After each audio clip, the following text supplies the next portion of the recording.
In today's video, I'm going to teach you how to recover and repair a corrupted Excel file.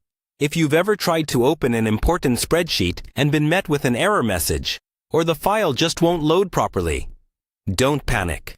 In this walkthrough, I'll guide you through practical options inside Excel that can often bring that file back, or at least help you recover as much of your data as possible. First, start by opening Excel itself, not the corrupted file. Just launch Excel so you're looking at the home screen. From here, instead of double-clicking the broken file, we're going to use Excel's built-in repair tools. On the home screen, click on Open, then choose Browse. This lets you manually locate the corrupted workbook on your computer. Navigate to the folder where your Excel file is saved, but instead of opening it right away, click once on the file to highlight it. Now look at the bottom right corner of the Open dialog box. Next to the Open button, you'll see a small arrow. Click that arrow to reveal more options. From the drop-down, choose Open and Repair. This is Excel's dedicated tool for dealing with damaged or corrupted files.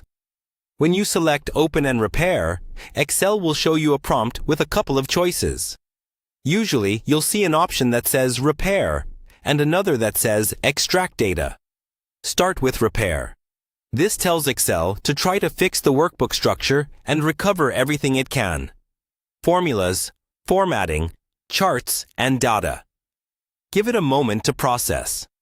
If the repair is successful, your file will open, and you can immediately save a new copy under a different name. Saving a fresh copy is important, so you don't overwrite the original until you're sure everything is working as expected. If the repair option doesn't work, or Excel tells you it can't repair the file, don't give up yet.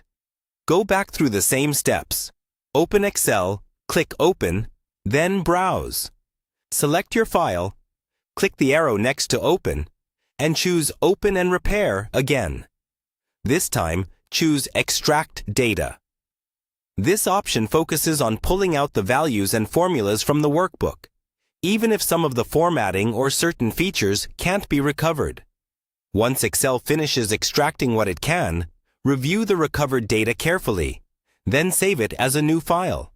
It may not look exactly like your original workbook, but in many cases, you'll be able to salvage the most important information and rebuild from there.